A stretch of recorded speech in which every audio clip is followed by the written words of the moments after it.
Hi Year 11, this is the first in a series of videos that I'm going to do on trigonometry. In this first video we're going to look at right-angled trigonometry. This is what we're going to cover this lesson. The trigonometric ratios, how to find an unknown side and an unknown angle, degrees and minutes, angles of elevation and depression, bearings and exact values. So hopefully you remember where the trigonometric ratios came from. Around 4,500 years ago, it was known that similar right-angled triangles have common ratios between their side lengths. So for example, GB divided by AB is exactly the same as FC divided by AC and exactly the same as ED divided by AD. And this is called tan theta. We also have sine theta, which is GB over AG, and cos theta, which is AB over AG. Let's look at the ratios of sine, cosine and tangent. But before we do that, we need to remember how to label the triangle. So recall that the side that's opposite the right angle is called the hypotenuse, and then referring to a specific angle, the side opposite that angle is called the opposite side, and the side next to the angle is called the adjacent side. And then we have sine theta is equal to opposite on hypotenuse, cos theta is equal to adjacent on hypotenuse, and tan theta is equal to opposite on adjacent. You can use SOHCAHTOA to remember that. Make sure you use it in order. So sine is opposite on hypotenuse, cosine or cos is adjacent on hypotenuse, and tan or tangent is opposite on adjacent. So all the ratios for all the angles from 0 degrees to 90 degrees were calculated. Now nowadays they're stored in the scientific calculator just as a table like this one. But back when I went to school we were given trig tables. We actually had to work them out. So if I wanted sine 20 I had to look it up, 0.3420. So let's look at a typical question. Find the value of x. We're given a right angled triangle, we have an angle, an unknown side and a given side. Our first job is to work out which ratio to use. And to do that, we're going to look at which sides are which. So firstly, let's locate the hypotenuse. It's opposite the right angle. Now, according to this angle, this side here is the opposite. So from SOHCAHTOA, if we just write that out quickly, we have got opposite and hypotenuse, so this is sine.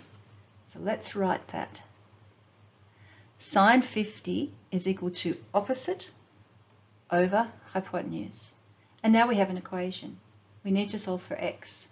So I just need to move this 14 over the other side. It's going to become times. So x is going to be equal to 14 times sine 50. And then we put it into the calculator. Now here's the trig buttons here, sine, cos, tan. You need to make sure your calculator is in degrees mode, which you can do in setup. And we're just going to type in 14 times sine 50, which gives us 10.7 centimeters. Now sometimes we can get pronumerals on the denominator. Let's have a look at this question. So we'll start off by labeling the sides. Opposite the right angle is the hypotenuse. Here's our angle, and we are next to the angle, so that's adjacent. So it's writing out SOHCAHTOA. What have we got? Can you see that we've got cos? We've got adjacent over hypotenuse. Now have a look at this. What we've got here is cos of 42.5 is equal to 14.2 over y. See how the pronumeral ended up on the bottom?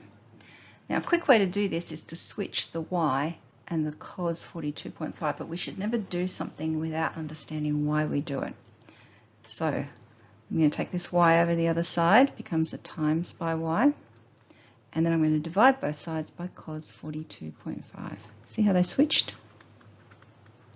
So I've got y equals 14.2 divided by cos 42.5, and then I put that in the calculator and I get 19.3 centimeters. Now we can actually find an unknown angle as well, and we're going to use the same method as before, but this time the pronumeral will be the size of the angle instead of the side length. So have a look at this question and have a look at how it's different. Can you see we don't have an x or any pronumeral on one of the sides? Instead, we have a pronumeral here as one of the angles. But we're going to do exactly the same as we did before. We're going to label the different sides. So starting with hypotenuse, which we don't actually have. And then we have got opposite and adjacent. So we write out SOHCAHTOA really quickly. We've got tan. Can you see that? We've got opposite and adjacent, which is tan. Now, be careful when you're writing this out because you've got to get it in the right order. So tan theta is going to be equal to opposite on adjacent. Okay, there's our equation. Now this time we need to get theta by itself, so we need to move this tan over the other side, and it's going to become inverse tan. But this is on your calculator as well. So just above the trig buttons are all the inverse trig buttons, and we want inverse tan. So all you've got to do is shift tan. Brackets will come up, enter these numbers, and then press equals and you'll get 40 degrees. Now degrees are like time in that 1 degree is made up of 60 minutes and 1 minute is made up of 60 seconds. And it's common for angles to be given in degrees and minutes or for your answer to require this level of accuracy. So here's an example. You can see here our angle is 32 degrees 14 minutes, but we're going to use the same method. This is the opposite side, this is the hypotenuse, so we have sine. Sine 32 degrees 14 minutes is equal to 14 over x. Remember what to do here? We switch them around. So x is equal to 14 divided by sine 32 degrees 14 minutes. Now on your calculator you use this button here. On some other calculators it might be DMS for degrees, minutes, seconds. So we're going to go 14 divided by sine 32, hit that button, 14, hit the button again. Now if you don't hit it the second time you get a syntax error. Now press equals, your answer is going to look a bit funny, a bit like this. So you need to press this button again to make it go into decimal form.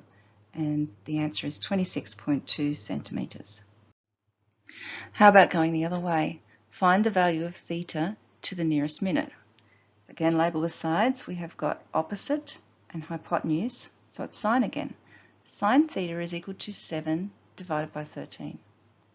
Take the sine over the other side, becomes inverse sine. Now, after we put it in the calculator, we're going to press this button again, and that's going to turn it into degrees, minutes, seconds. So it'll look like this: 32 degrees, 34 minutes, 44.29 seconds. Now, we want to round this to the nearest minutes. We want to chop it off here, but here's the catch. Degrees and minutes are out of 60, so we're going to round up for 30 and over. So look at this number. That's above 30, isn't it? So we're going to round up. This is going to become 35. So our answer is 32 degrees, 35 minutes. Now we can also use trigonometry in three-dimensional situations. Like this example. Consider the rectangular prism below. Find the angle between the line EC and the plane FGHE. And you can see that this line EC goes across or through the prism. So it starts at the front and goes through to the back. And the plane FGHE is this bottom surface. So we want to find the angle between this line here and this plane. Now the first thing we need to do is find a line that's on the plane FGHE that lies directly underneath the line EC, and that's going to be the line EG. Okay, looking at triangle EHG, which is right angled here at H, we can use Pythagoras' theorem to work out the length of EG. EG squared is equal to 10 squared plus 4 squared, which is equal to 116, and EG is equal to the square root of 116. Now, I'm not going to approximate that. I'm going to leave it as an exact value. So now we know that this length here is the square root of 116. We can find the angle that we want, which is this angle here. And this is a right angle. So using this triangle CGE, this length here must be 5 because it's the height of the prism, and we're going to want tan. So tan of theta is equal to 5 divided by the square root of 116. We want inverse tan, put it into the calculator, and we get 24.9 degrees. Let's move on. Angles of elevation and depression are the names of two angles in real life situations. So as we are looking out towards the horizon and we look up to an object, that's called the angle of elevation. As we're looking out towards the horizon and we look down to an object, that's called the angle of depression. Let's have a look at an example.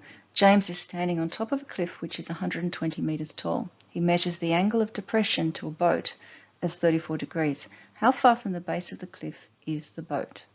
All right, now quite often with these questions you have to be able to interpret the information and draw a diagram. So let's start with the cliff. James is on top of the cliff. We are assuming it is vertical because it doesn't tell us otherwise. So this is a right angle. And here's the boat. We know the height of the cliff is 120 meters. Now let's see if we can figure out which is the angle of depression. So join those 2 points. Now from where we're looking out to where we're looking down towards the boat is the angle of depression. It's not this angle in here. That's a common mistake. It's this one here. So sometimes you've got to construct extra lines.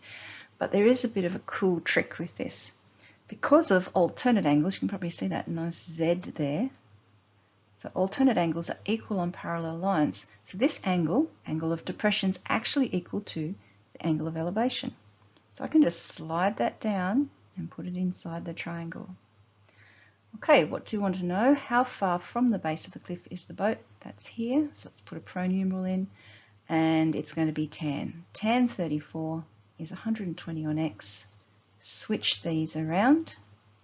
X is equal to 120 on tan 34, which is 178 meters. Quick check. That looks reasonable. Here's another example. Jonah is standing on top of a building which faces another building. It doesn't actually say how tall the other building is. That's okay. He can see a cleaner in the other building some floors below him.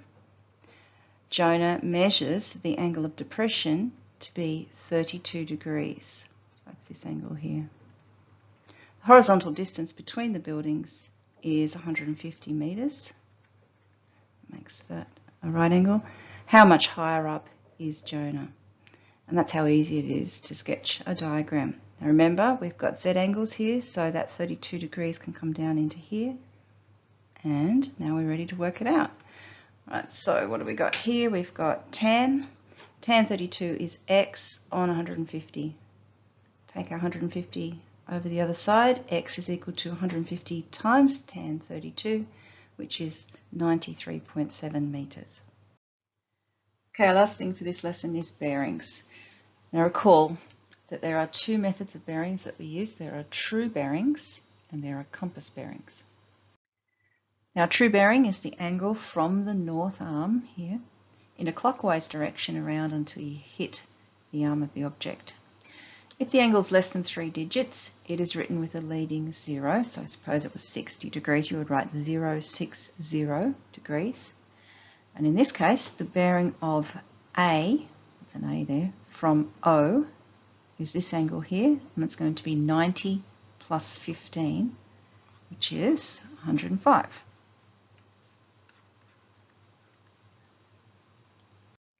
Now, in addition to north, east, south, west, we also have northeast, southeast, southwest, and northwest.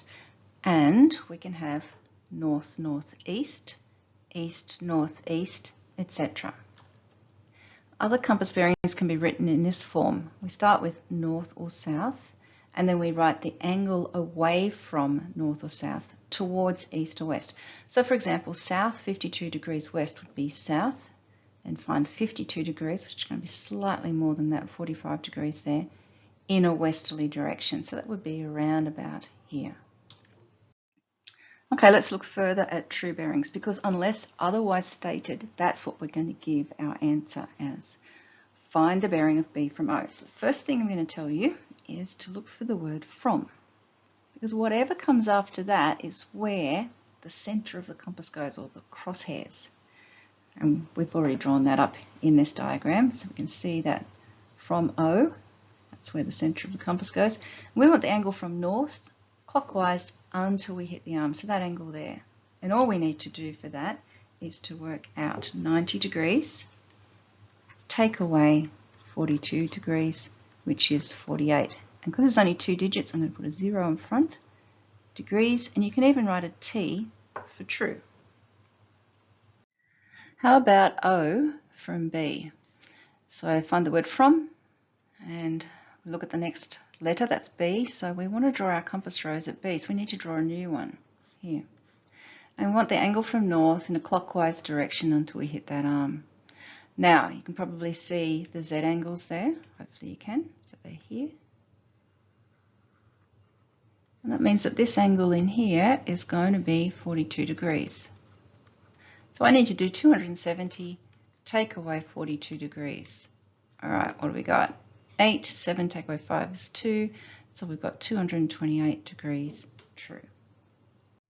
All right, last example. P&O cruise ship is stranded 125 kilometres due east of Australia, 125. On a bearing of 135. Now you're going to have a rough idea where that is first before you draw this in the diagram. That's about 135. So it's on a bearing of 135 from Sydney Harbour. So that angle there is 135.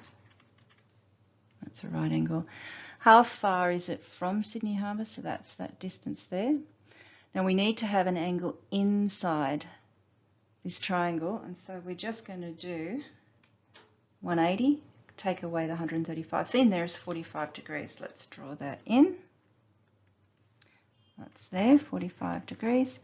All right, what have we got? We have got sine. Sine 45 is 125 on x. There it is. Switch the x and the sine 45. Gives us x is equal to 125 divided by sine 45, which is approximately 177 kilometres. Now, in addition to the boundary values, and they're the angles 0, 90, 180, 270, and 360. We're going to look at those later on. There are particular angles that we know the exact values for the trig ratios, and these angles are 30 degrees, 45 degrees, and 60 degrees. So let's have a look at how we work out the exact values. You are given the following triangles on the reference sheet. You have a right-angled isosceles triangle with side length 1. These angles are 45 degrees, and the hypotenuse through Pythagoras' theorem is root 2. And this triangle is half of an equilateral triangle with angles 60 degrees and side length 2. If we put a perpendicular down and bisect the third side, we end up with this side length as 1, and this angle is 30 degrees, and through Pythagoras' theorem, we can work out the height is root 3. So here are the exact values. For 30 degrees, we use this triangle. Sine 30 is 1 over 2. Cos 30 is root 3 on 2. Tan 30 is 1 on root 3. For 45 degrees, we use this triangle. Sine 45 is 1 on root 2, and so is cos 45, 1 on root 2. And tan 45 is 1. And then for 60 degrees, we come back to this triangle. Sine 60 is root 3 on 2. Cos 60 is 1 on 2. And tan 60 is root 3 on 1. And there are some patterns there in the exact values. So have a look at that and see if you can figure any of them out. Here's our first example. Given the data in the figure, part A, write down the size of angle ABD. So that's this angle here, ABD. And for this question, it's just a matter of doing a little bit of geometry. We know that this is a right-angled triangle. We have a 90-degree angle here and a 30-degree angle here. Of course, the angle sum of a triangle is 180. So we do 180, take 30, take 90, means this angle here is 60 degrees. We already know that this part's 45, so this angle, the required angle, must be 15 degrees.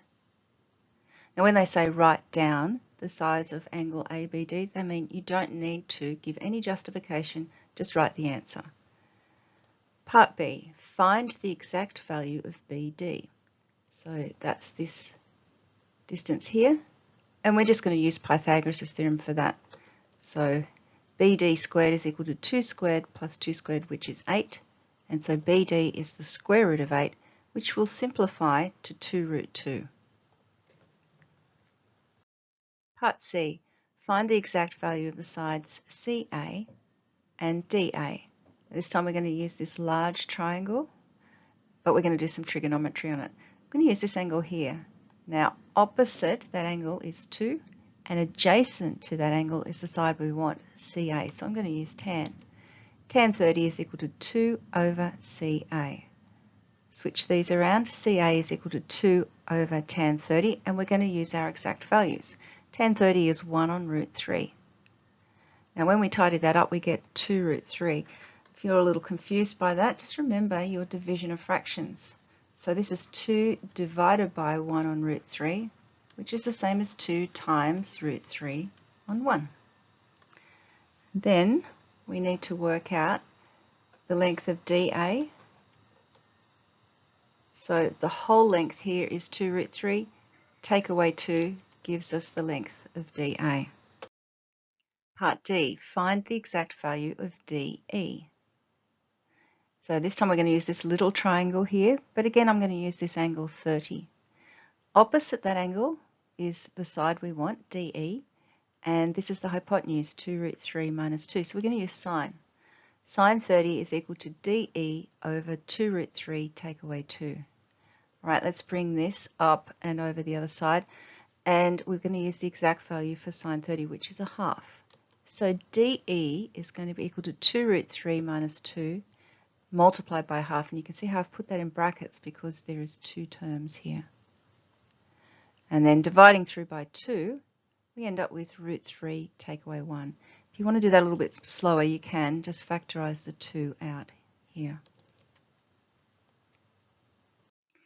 Hence show that sine 15 is equal to root 6 take away root 2 all over 4.